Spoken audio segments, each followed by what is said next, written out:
ఏపీలో పెట్టుబడులు పెట్టే అవకాశం రావడం సంతోషంగా ఉందని ReNew MD CEO Sumant Sinha అన్నారు. గ్రీన్ ఎనర్జీ ప్రాజెక్టు ద్వారా 10 నుంచి 15,000 మందికి ఉపాధి అవకాశాలు కల్పించనున్నామన్నారు. దీనికి సంబంధించి ఏపీలో 12,000 మెగావాట్ల రెన్యూవల్ ఎనర్జీ ప్రాజెక్టు ఏర్పాటు చేస్తున్నట్లు ఆయన తెలిపారు. 82,000 కోట్ల పెట్టుబడులకు రాష్ట్ర ప్రభుత్వంతో ఒప్పందం కుదుర్చుకున్నామంటున్న గ్రీన్ ఎనర్జీ సీఈఓ సుమంత్ సిన్హాతో మా ఉమ్మడి Visakha correspondent Chandrasekhar face to face.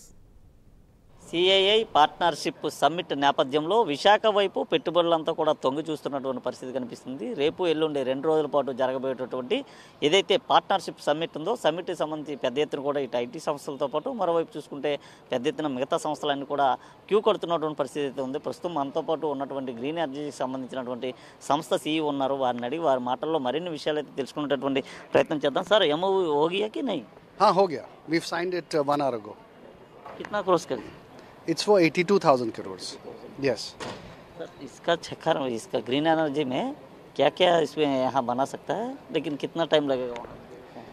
देखिए इसको पूरा इन्वेस्टमेंट करने में करीब 4 से 5 साल लगेंगे. उसमें काफ़ी सारे कंपोनेंट्स हैं. एक तो है कि हम और क्लीन एनर्जी इंस्टॉल करेंगे, विंड एंड सोलर प्लांट्स करेंगे. फिर हम एक सोलर में इंगट वेफर मैन्युफैक्चरिंग प्लांट लगाने की बात कर रहे हैं. उसके अलावा और ग्रीन हाइड्रोजन हब क्रिएट करना चाह रहे हैं हम लोग. और पंप स्टोरेज प्रोजेक्ट्स में भी हमारा इन्वेस्टमेंट का इरादा है. सर एपी गवर्नमेंट से आपको अभी तक क्या मिला है? हमें बहुत सहारा मिला है, बहुत इनकरेजमेंट मिला है, बहुत उनका एक प्रोत्साहन मिला है कि भाई आप लोग यहाँ आके इन्वेस्ट कीजिए. और frankly speaking honourable chief minister और ऑनरेबल नारा लोकेश जी के कारण ही हम यहाँ इन्वेस्ट कर रहे हैं. बिकॉज वो इतने सपोर्टिव रहे हैं. उन्होंने बोला है कि भाई आप यहाँ आइए, जो भी आपको प्रॉब्लम्स होंगे हम उसको सॉर्ट आउट करेंगे, आपको सॉल्व करेंगे. और हम चाहेंगे कि आप जितने जल्द से जल्द इन्वेस्टमेंट लगा सकते हैं लगाइए, विच इज़ वेरी गुड, क्योंकि हमारे लिए तो हमें जल्दी से जल्दी ही करना होता है सब काम. और आई थिंक उनका जो इनकरेजमेंट है उससे बहुत फ़ायदा हुआ है. सर यहाँ ग्रीन एनर्जी प्लांट लगने के बाद कितना आदमी को नौकरी मिलेगा? देखिए हमारे इन्वेस्टमेंट से कम 10 से 15 हज़ार लोगों की फुल टाइम जॉब होगी. बट उसके अलावा जब प्रोजेक्ट कंस्ट्रक्शन में है तो और बहुत सारे जॉब्स होंगे. और जो इनडायरेक्ट जॉब क्रिएशन होगा वो तो बहुत सारा रहेगा on top of that. Solar का सिस्टम से अगर पावर बच सकता है? नहीं, बार बचेगा नहीं, लेकिन सस्ता बहुत ज़्यादा हो जाएगा. क्योंकि आज के दिन सोलर पावर 2.5 से 3 रुपये का उसका कॉस्ट बनता है. अगर आप और कोई भी पावर खरीदें, चाहे थर्मल से हो, चाहे विंड से हो, चाहे और किसी भी सोर्स से हो, तो उसका कॉस्ट बहुत ज़्यादा हायर होता है उससे. अभी तक कितना स्टेट में है सर आपका कंपनी?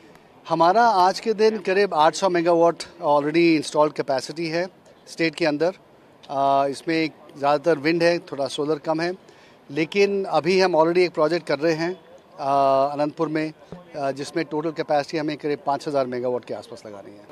तो यहाँ अभी विशाखापट्टनम में लगा है कोई और दूसरा जगह में लगा है सर आंध्र प्रदेश में? नहीं, जैसे जहाँ क्लीन एनर्जी हम लगाएंगे वो अनंतपुर डिस्ट्रिक्ट में, क्योंकि वहाँ पे सोलर रेडिएशन अच्छा है, विंड भी अच्छी चलती है. यहाँ पे हम मैन्युफैक्चरिंग के इन्वेस्टमेंट लगाएंगे वाइजैक के एरिया में. Thank you. రైట్, మొత్తం మీద చూసుకుంటే ఏదైతే విశాఖలో గ్రీన్ ఎనర్జీ ప్లాంట్కి సంబంధించి అయితే ఈరోజు ఎంఓయూ కూడా కుదుర్చుకున్నట్లుగా సంస్థ సీఈఓ అయితే చెప్పిన పరిస్థితి కనిపిస్తుంది. పూర్తిగా చూసుకుంటే గ్రీన్ ఎనర్జీ కారణంగా ఏదైతే ఉత్పత్తి పెరగడంతో పాటు పొల్యూషన్ కూడా నివారించవచ్చంటూ చెప్తున్నారు. ప్రత్యక్షంగా పరోక్షంగా 10 నుంచి 15,000 మంది వరకు కూడా ఉపాధి అవకాశాలు దక్కే అవకాశం ఉందని, దానికి సంబంధించినటువంటి మ్యానుఫ్యాక్చర్కి సంబంధించినటువంటి ఆ ఫ్యాక్టరీ ఏదైతే ఉందో మ్యానుఫ్యాక్చర్కి సంబంధించినటువంటి ఫ్యాక్టరీ విశాఖలో ఏర్పాటు చేసేందుకు కూడా రాష్ట్ర ముఖ్యమంత్రి అలాగే ఐటీ శాఖ విద్యాశాఖల మధ్యతో కూడా మాట్లాడినట్టుగా సంస్థ సీఈఓ చెప్పిన పరిస్థితి ఉంది. వీడియో జర్నలిస్ట్ సుధాకర్తో చందు, ప్రైమ్ 9 విశాఖ నుండి.